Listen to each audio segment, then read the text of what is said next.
Hi friends, இன்றைக்கி சிறகடிக்க ஆசை பார்ப்போமா? பார்க்குறதுக்கு முன்னாடி சேனலை சப்ஸ்கிரைப் பண்ணிக்கோங்க, ஒரு லைக் பண்ணிக்கோங்க. என்ன நடக்குதுன்னு பார்த்தீங்கன்னா, பத்திரத்தை வச்சு மனோஜ் அம்மாவும் காசு வாங்கி விட்டாங்க. ஆனால் பாருங்களேன், அது அவர் மேலும் மேலும் அவங்க தப்பு பண்ண அவரும் மன்னிச்சு விட்டு பார்த்தாரு. இந்த தடவை பார்த்தீங்கன்னா எல்லாம் மீறின தப்பு செஞ்சிட்டாங்க. செஞ்சோடனே அவர் உசுரோட இருக்காரான்னு அவருக்கே தெரியாத மாதிரி நடபெணமாக தான் நிற்கிறாரு.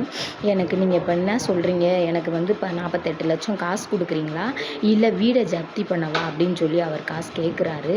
அதுக்கு இவங்க சொல்கிறாங்க, எங்களுக்கு கொஞ்சம் டைம் கொடுங்க, எங்களுக்கு இது நடந்ததே தெரியாது, இது அம்மாவும் மகனும் சேர்ந்து ஏதோ ஒன்று பண்ணியிருந்திருக்காங்க, அதனால் எங்களுக்கு கொஞ்சம் டைம் கொடுங்கன்னு கேட்குறாங்க. டைம்லாம் கொடுக்க முடியாது அப்படின்னு சொல்கிறாங்க. அப்போ முத்து பார்த்திங்கன்னா ஒரு வருஷம் மட்டும் டைம் கொடுங்க, நாங்கள் அந்த காசை உங்களுக்கு கடனை கட்டிடுறோம் அப்படின்னு சொல்கிறாங்க. அப்போ அவங்க அப்பாவும் கேட்குறாரு, என் மயம் முத்து மேலே எனக்கு நம்பிக்கை இருக்கு, அவன் கண்டிப்பாக கட்டிடுவேன் அப்படின்னு சொல்கிறாங்க. இல்லை, நாங்கள் ஒரு வருஷம் டைம் கொடுக்க முடியாது, வேணா நான் 1 மாதம் கொடுக்குறேன் அப்படின்னு சொல்கிறாங்க. 1 மாதம் எப்படி பத்தும் அப்படின்னு சொல்கிறாங்க. அப்போ முத்து சொல்கிறாரு, சரி 3 மாதமாவது டைம் கொடு அப்படின்னா, சரி 3 மாதம் நான் டைம் தரேன், எல்லோரும் சேர்ந்து இந்த தடவையாவது ஒரிஜினல் கையெழுத்து போடுங்க அப்படின்னு சொல்கிறாங்க. எல்லோரும் சேர்ந்து ஒரிஜினலாக கையெழுத்து போடுறாங்க. எல்லாமே மேற்கொண்டு பேசி தான் இருக்காங்க. அதனால தான் என்ன நடக்குதோ அதை மட்டும் உங்களுக்கு நான் பேசி போடுறேன். அவர் கையெழுத்தை போட்டுட்டு போனதுக்கப்புறம் சிந்தாமணி அம்மாவை பார்த்து முத்தோட அம்மா கேட்குறாங்க, நான் 48 லட்சம்லாம் வாங்கலையில சிந்தாமணி, இவங்க என்ன 48 லட்சம்னு சொல்கிறாங்க சிந்தாமணி அப்படின்னு கேட்குறாங்க. நீங்களும் உங்கள் மகனும் நினச்ச நேரம்லாம் காசு வாங்கினீங்கல்ல, அது 48 லட்சத்துக்கு சேர்ந்துருக்கும் அப்படின்னு சிந்தாமணி சொல்கிறாங்க. நான் இப்படிலாம் பொய் சொல்லாதீங்க சிந்தாமணின்னு முத்தோட அம்மா சொல்கிறாங்க.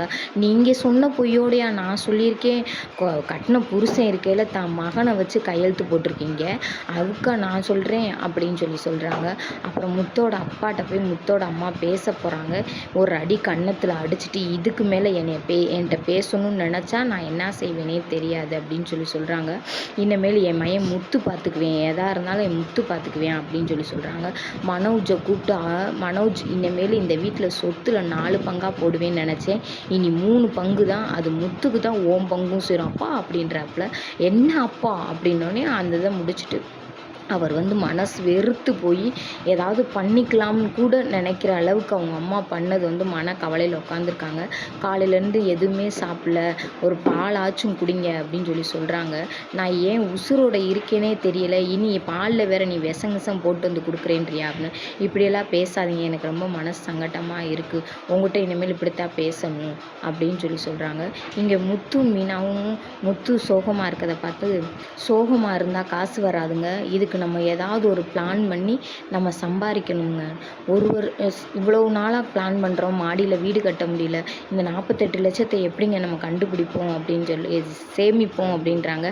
கண்டிப்பாக நம்ம சேமிப்போம், உனக்கு இருக்க நம்பிக்கையும் எனக்கு இருக்க நம்பிக்கையிலும் கண்டிப்பாக சேமிப்போன்றாங்க. அவங்களுக்கு இருக்க நம்பிக்கையில் ஒரு லைக்கை